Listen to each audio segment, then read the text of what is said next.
So, listen, I know my last video I was pretty vocal, but this is a heart-to-heart moment, okay? Guys, first of all, let's get to the game. Jake Browning didn't look too bad today. I mean, given the circumstances and what he's dealt with, or what he has given to him, like options, he didn't do too bad. Now, I understand a lot of that was Jamar Chase, and if you put Jamar Chase on for any quarterback is going to have decent numbers with Jamar Chase as a receiver. But anyway, Browning didn't look too bad. I got to give him that. I was kind of upset that they didn't start McCarron, but the only good thing I see coming out of this is that we could have a viable backup quarterback, which is always good. So, that's what I saw out of the game today.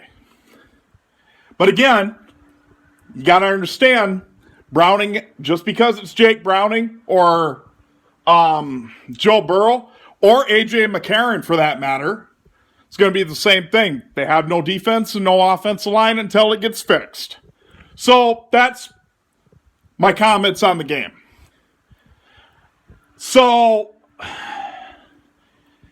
you guys know on my channel, even with that 2-year break I had, go back and look at my videos about 10 years ago. 10 years already, it's crazy.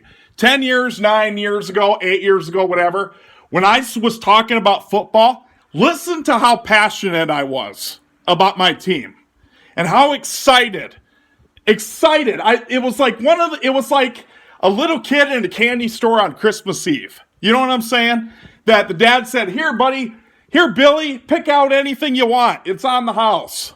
This is your Christmas gift." That's how excited I would get about football. But now, Roger Goodell, your league has gotten so bad with the officiating that I don't even give a shit about football anymore.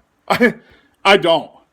Why do I want to continue wasting hours of my Sunday watching this shit? Because I guarantee you this. As God is my witness, and I hardly say that, but I'm telling you right now, I've been thinking about this for the last hour, and I'm trying to come up with a good example.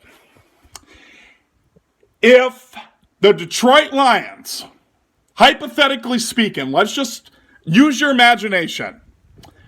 If the Detroit Lions right now had to go to Philadelphia tomorrow, or next week, whatever, and play at Philly, brotherly love, whatever it is, Lincoln Financial Field, and it was a playoff game, who's going to win?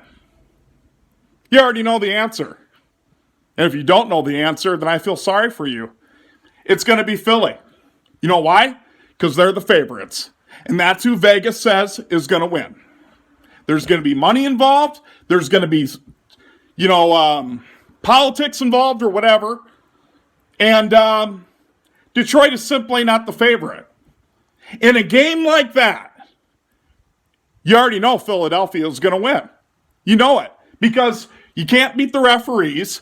You can't beat the system. And I hate to say this. I hate to use Detroit as an example, but it's going to happen. You come back to me in January when it happens, and I'll say I told you so. Just like I told you guys about several subjects that was going to happen, and I won't say what, but they all became true. Isn't it funny? I'm not the sharpest crayon in the box. I already know that. But isn't it kind of ironic that some of the stuff I've said on my channel has became true? Just think about that. Really, really think about that. If the Detroit Lions had to go to Philadelphia, which there's a good chance they will if they make the playoffs, and it was a NFC championship game, and it's in Philadelphia, who the hell do you think's going to win? Philadelphia.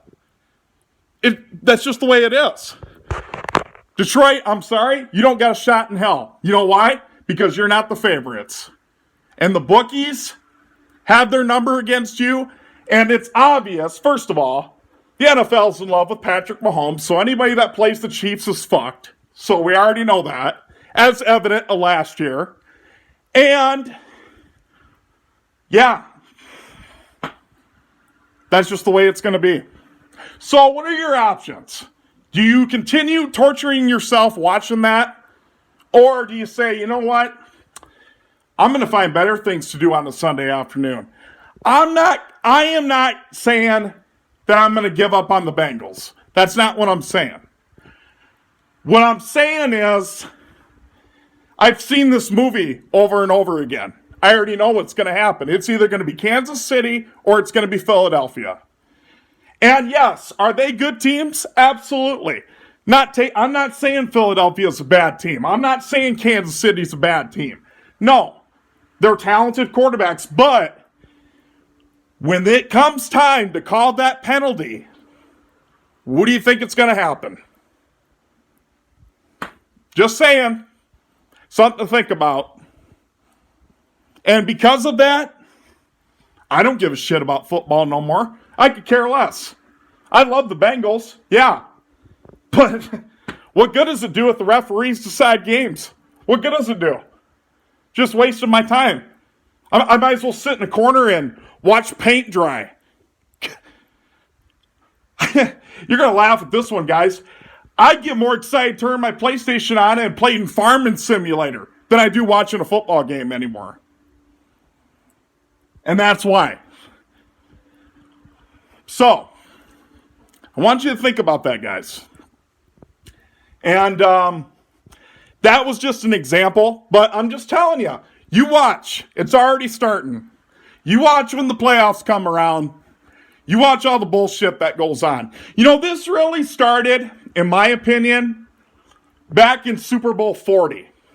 Super Bowl 40 is when I think a lot of this shit came to light. There's NFL referees that were in Super Bowl 40 that said there was shady shit going on.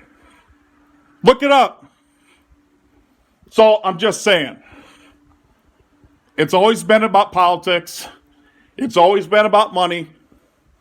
Why do you think there's so many football fans now that watch college football? I don't watch college football because around here, it really isn't that big. I mean, we have college football teams, but it's not really that big. It's not like being in Notre Dame or Duke or whatever. You guys watch. Come back to me in January when all this bullshit's going on, and I'll tell you I was right.